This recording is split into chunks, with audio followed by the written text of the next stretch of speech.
so much. Thank you so much for doing that. That's so amazing. I didn't know that was you.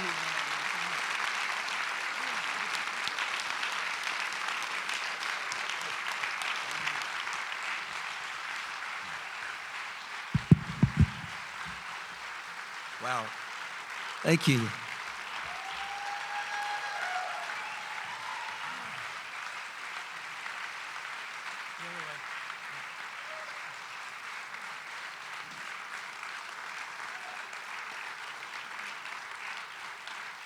Amen.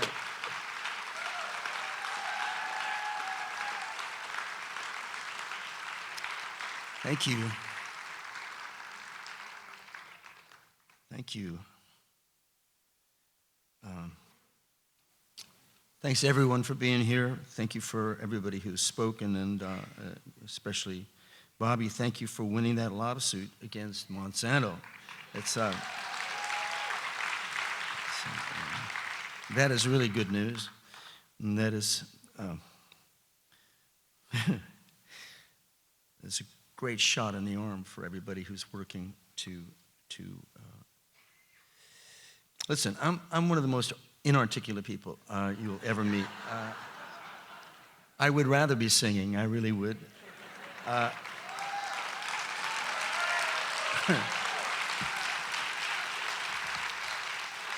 Because of that, I've written something, and it's not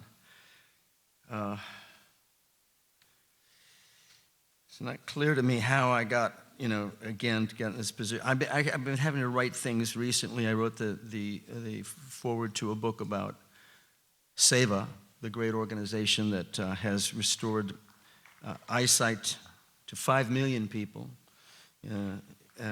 over a period of 20 years by doing benefits and concerts.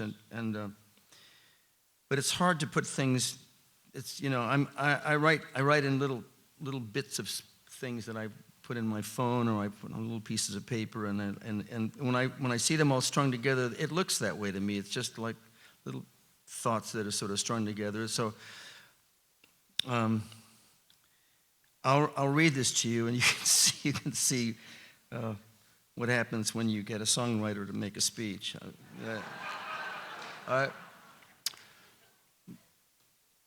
Good evening. I'm happy to be here to accept this tremendous honor. I can think of some music artists who are at least as deserving of this award as I am, if not more so.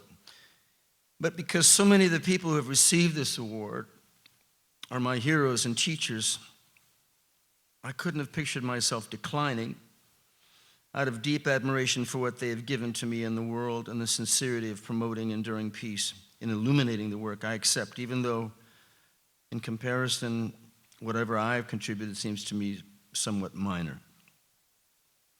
The measure of a good song is that it doesn't need explaining. Songs speak for themselves.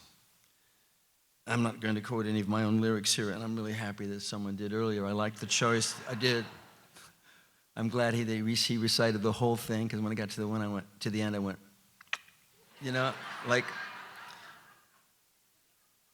I like to think that when I write them, they stay written.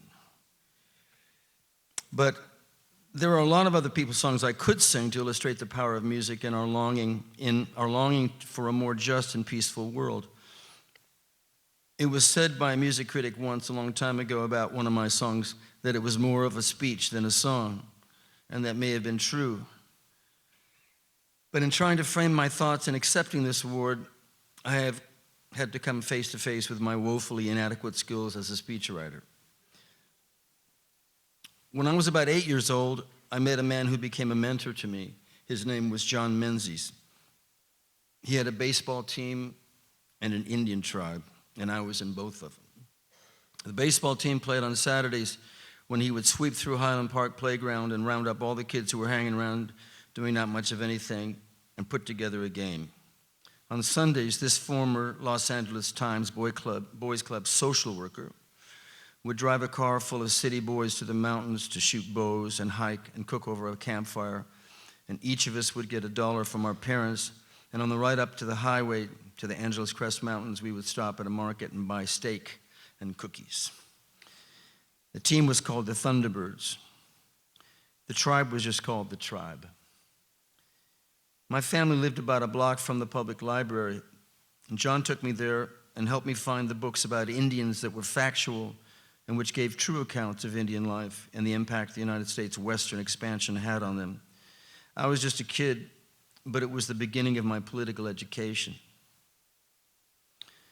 The history of the U.S. wars in service of the acquisition of Indian land is a long succession of broken promises, outright provocation, lies, and open aggression, under which lay a very deep and not at all hidden belief in white supremacy. This belief is what lies beneath the phrase manifest destiny, and it is also there beneath the idea of American exceptionalism. And although the expansion of American territory was conflated with divine providence, God's will, it was bound up with the lofty American ideal of spreading democratic self-rule across North American continent and eventually throughout the world.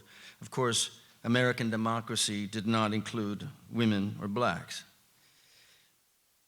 Not everyone shared this particular version of American greatness, though. Not Lincoln, and not Ulysses S. Grant, nor Mark Twain, or the American Whig Party. The concept of manifest destiny was contested and debated at length. There were those who feared it would give way to impulses of conquest and self-interest. Some believed that the true mission of America was one of democratic example.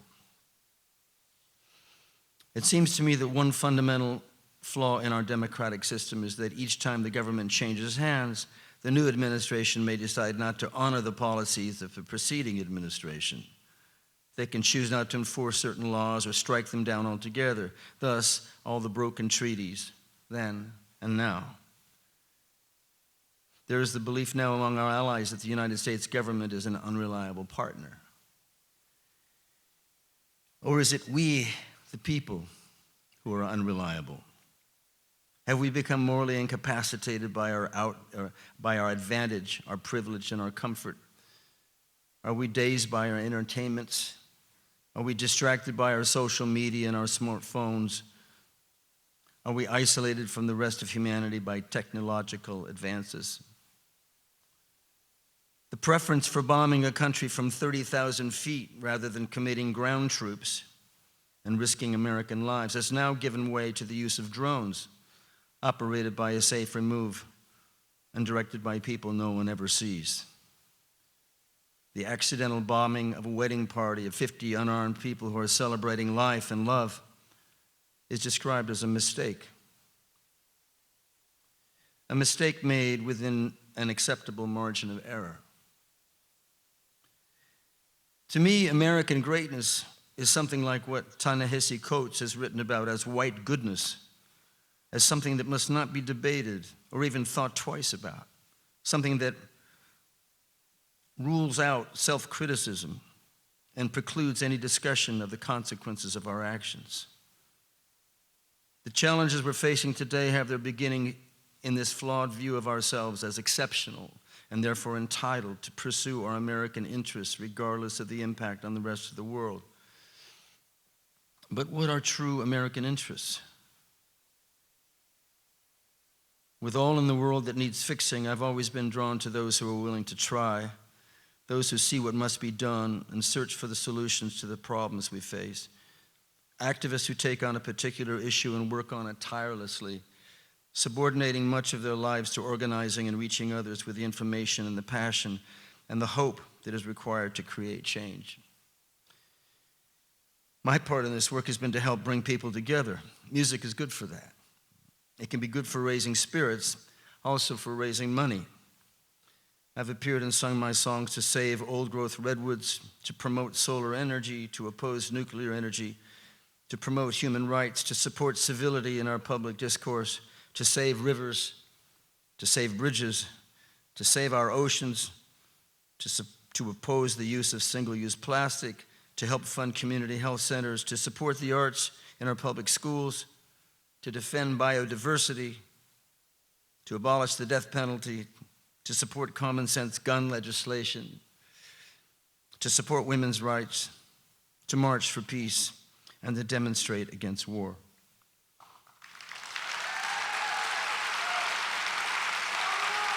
Yeah.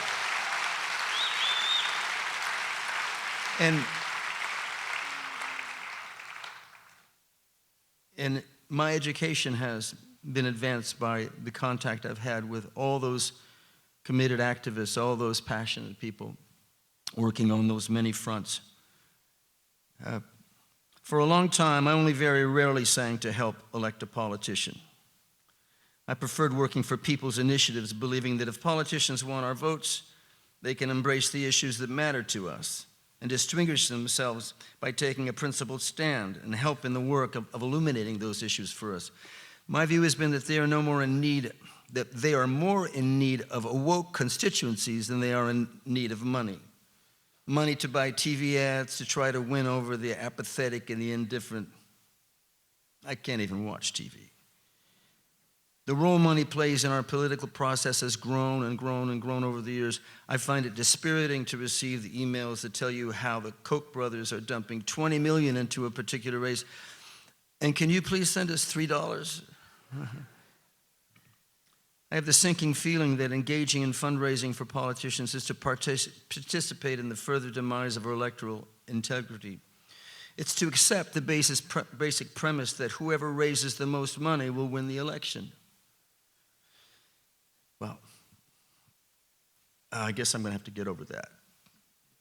Inevitably, you work with what you have to work with. Electoral politics is one of the arenas in which we can work for social justice. And along the way, I've supported the candidacy of a number of fine, courageous, and hardworking politicians.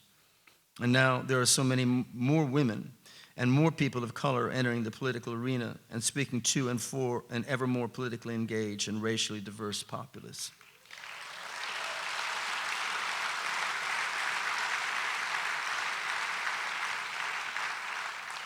As dispiriting as the election of the present administration is, in so many ways, 'twas ever thus. You have a government that is largely unresponsible to the needs of the people, but you do what you have to do as a community to respond to the needs of your community. But it can't be just your community. We need to find common cause and make alliances with those who can aid our individual struggles, and we need to show up for each other. Climate change activists need to show up for Black Lives Matter. Ocean health advocates need to be involved in the struggle to end the school-to-prison pipeline. Environmentalists need to be in the fight for human rights. We need to look beyond our individual battlegrounds and see the bigger picture. The United States must rejoin the world and put the planet first.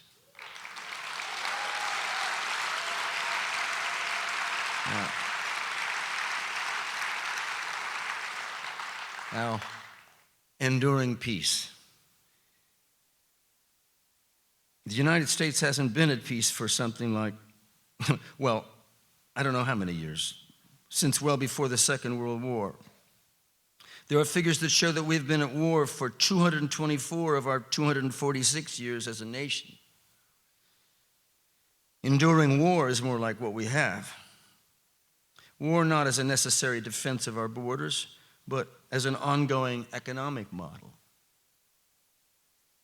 The U.S. war in Afghanistan has been going on almost as long as the Vietnam War did, and is poised to surpass it in length in about 5 months, to become the longest-running war in U.S. history, 17 years in October. Of course, Afghanistan has been defending against foreign invaders for 2,000 years. The Greeks under Alexander the Great, the Arabs, Genghis Khan, Persia, India, Great Britain, the Soviet Union, the U.S., and NATO. Afghanistan has been called the graveyard of empires. And the United States may become known soon as the graveyard of democracy. But whether we even have a democracy at this point is an open question, when there are no limits to the amount of money that can be spent to elect a candidate, when gerrymandering is rampant, when one party's state attorney generals can strike from the voting rosters thousands of voters who they have predicted may vote for the opposing party. The vote is always going to go going to be controlled by the already rich and the already powerful. I've been involved in various struggles, and I've written songs about various issues, but actually, they are just one issue. Whether freedom and prosperity, a safe and healthy environment, and equality under the law belong to everyone or just the few. It's it. Inclusion means including one another's goals in our collective vision of an equitable future. It means not only being included in the collective dream of a prosperous life, but including others' dreams in your own. There are countless groups of people dedicated to peace, to improving the lives of people in their communities and in far-flung places in the world. Paul Hawken calls it the largest mass movement in the history of the world. I think this award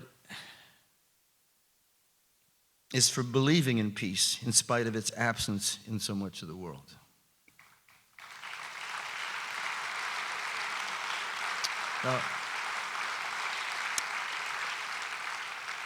I want to thank my managers, Donald and Cree Miller, for making it possible for me to do so many benefits for social change, and for sharing in the desire to do them.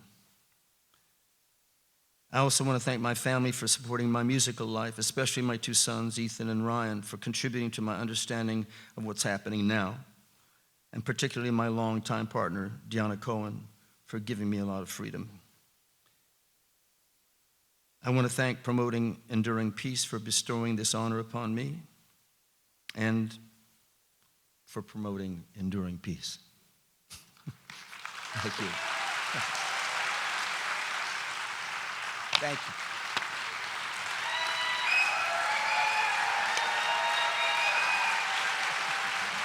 Thank you. Thank you.